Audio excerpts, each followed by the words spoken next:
welcome to my channel. This is part 3 of the geology and drilling video series I'm doing.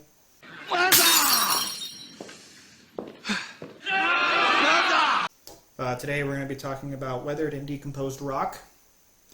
Decomposed rock material can be identified by its fresh form name as What's my name? What's my name? as long as the original structure or fabric of the rock can be recognized. At least recognize me. Right?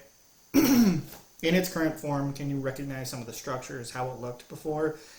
Can you use context clues, really? Rocks that are decomposed or heavily weathered are classified as soil. So if you can't tell what it was before, it's soil.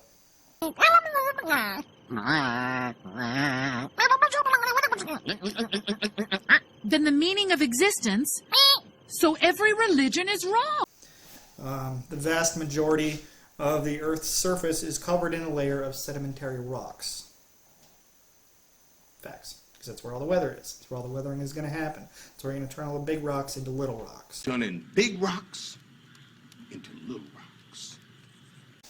Right? The vast majority of Earth's surface is covered by a layer of sedimentary materials. Little tiny rocks. That's all sediment is, just little tiny rocks. The process behind all the deposition of sedimentary formations is the continual weathering of the Earth's surface by water, ice, wind, and chemicals. The greatest degree of weathering is caused by a combination of mechanical and chemical processes. Right? Mechanical weathering, or erosion, is caused by the following conditions: frost wedging of rock and soil during freezing and thawing, plucking and abrasion by water, glaciers, wind, gravity. A cavernous formation, or a karst formation, is a formation that contains caverns or caves where water had dissolved the rock, usually found in concentrations of limestone and dolomite. Drillability, stability, and sensitivity. Drillability, D-R-I-L-L, not D-U-R-L. D-U-R-A. D-R-I-L-L. Drillability is the overall ability to drill through a rock, a mineral, or a formation. The softer a formation, the higher its drillability. Makes sense, right? If the formation is softer, it's easier for us to cut through it. If it's harder, it takes us a longer time. And we might have to use different processes to get through whatever that hard material is. For example, if we're drilling through hard rock, we're probably going to use an air hammer, because we'll cut right through it. Boom, boom, boom, boom, boom, boom, boom. But as soon as we hit a soft spot, the hammer is useless. Trust me. It gets stuck. Every foot it gets stuck as soon as it hits something soft, like a unconsolidated formation. Like if it's a hard formation, it'll bust right through it all the way down, but then as soon as you hit something soft, it'll stop, and you have to come back up and go back down. You just have to keep doing that until you can go through that soft formation, or you take the whole thing out, start over, and use a different bit and a different process. You know what I mean? Yeah, no, eventually we're going to cover that too. We're going to go over all this stuff. So, crushing strength of rock, a measurement of the pressure a rock can sustain before it breaks, right? Breaking bonds between grains, sandstone, shale, breaking through grains, granite, quartzite, limestone, right? Reduction of materials without crystalline structure or grain to powder. Cert. C-H-E-R-T. Really not sure how to pronounce that. Toughness of the rock, the resistance to being pulled apart. Some formations are very difficult to crush due to their plastic or non-brittle nature. Here we're talking about shales and clays, right? Instead of breaking, they just bend. They bend, they don't break. So they'll gum everything up. So as soon as you're drilling through that stuff, they get caught in your drill bit, And it just makes for an annoying nuisance drilling through. In clays and shales. Because shales are hard clays until you get them wet. And then they do the same thing. And they mess with your mud program if you're mud rotary drilling, right? So your mud program it already has clay in it, but then you super saturate it with the clay that you're drilling through, and then it's not going to pick up all the cuttings that are at the bottom of the hole. So that's neither here nor there. Tearing or cutting techniques are used for drilling through these materials, right?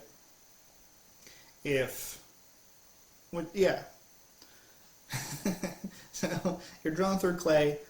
You're going to want to use something that can tear. You want to tear the clay up and get it out of the hole. You don't want to punch it, right? Like you would a rock. You want to break the rock, but you want to tear the clay. See what I'm saying? That's why we use a drag bit for clays. Or we use bits with longer teeth on them. And then they'll get through whatever we need it to get through. The toughness depends on a variety of formation characteristics, physical characteristics. Elasticity, for example. The ability to spring back to the original shape after distortion.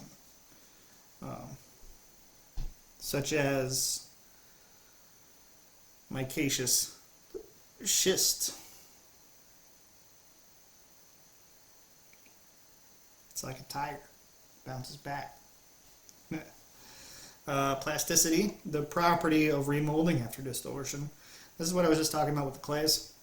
Like you cut through it and then it reforms. If you've ever played with Play-Doh, you know that you pull it apart, you can put it back together, and it's back to one piece. Well, when you're drilling through that kind of stuff, it makes it difficult. Just a little bit. You don't want it to come back together, you want it to get out of the hole, right? So that's what makes it annoying. Brittleness, the tendency to fracture under stress, like peanut brittle, Schert, and high purity carbonate rocks. Yeah, they break. Those are pretty good to drill through. I would rather drill through something brittle than try to drill through clay. This clay is annoying. Stickiness. The tendency to stick together as cuttings tend to stick together or ball up rather than remaining separate. Now that's what I call a sticky situation. Again, this is referring back to shales and clays. What you do... What you say you do here? Well, look, I already told you. I deal with the goddamn customers so the engineers don't have to. I have people skills. I am good at dealing with people. Can't you understand that? What the hell is wrong with you people?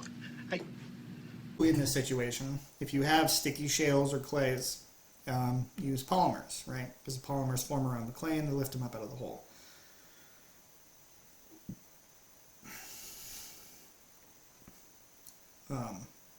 And abrasiveness. Hard and tough rocks can be abrasive and difficult to drill through.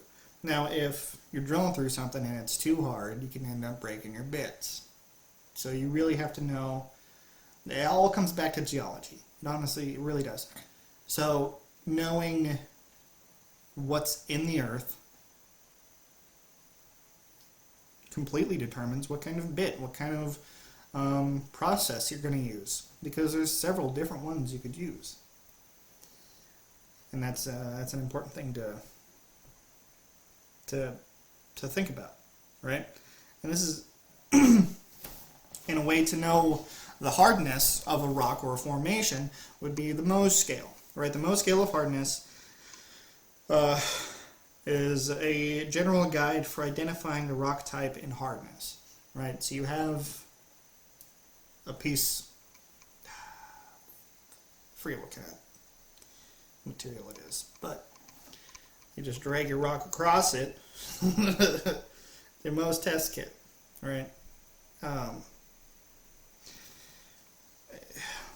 Hardness of a rock often bears a relationship to its age. The older the rock, the harder it usually is. Yeah, I agree. So each of the 10 minerals is numbered from 1 to 10, each higher than... Each of the 10 minerals is numbered from 1 to 10, each higher number being approximately twice as hard as the lower number, except for diamond, significantly harder than corundum. Right? Stability decreases the capability of the formation to stand in place when penetrated. Interesting. The degree of consolidation describes how a rock is assembled. Unconsolidated. What is unconsolidated? Loose sediments. Right? Sloughing. Is something you got to watch out for. Semi-consolidated or consolidated sediments. Or consolidated. It's a massive rock. Right? If a formation is consolidated, there's no air in there. There's no space, rather, not necessarily air. There's no space in between the rock pieces. So it's just one big rock. Semi-consolidated, the big rock is into smaller rocks. And unconsolidated is a bunch of loose rocks. Loose, tiny rocks. Tiny rocks. Right? And let me tell you, drilling through a consolidated formation that's just straight rock, very slow drilling, especially if you're doing mud rotary. Now, if you're doing, like I said, air hammer, very quick. It all depends what you're doing. That's why it's important to know what you're drilling through. Determines kind of what process you're going to use. The degree of fracturing, jointing, breaking, faulting describes the condition of the rock.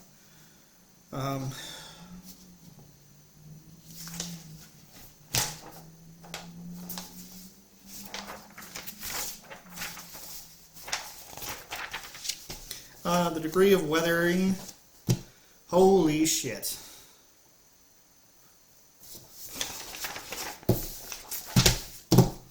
Yeah, nobody's... Who cares? We're going to call it there. Yeah. We'll call it there.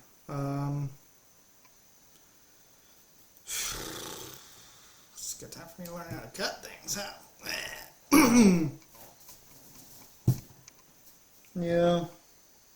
Nobody watches the end of these anyway. Who cares? It'll be as long as I want it to be. Everybody only watches 6 seconds into this.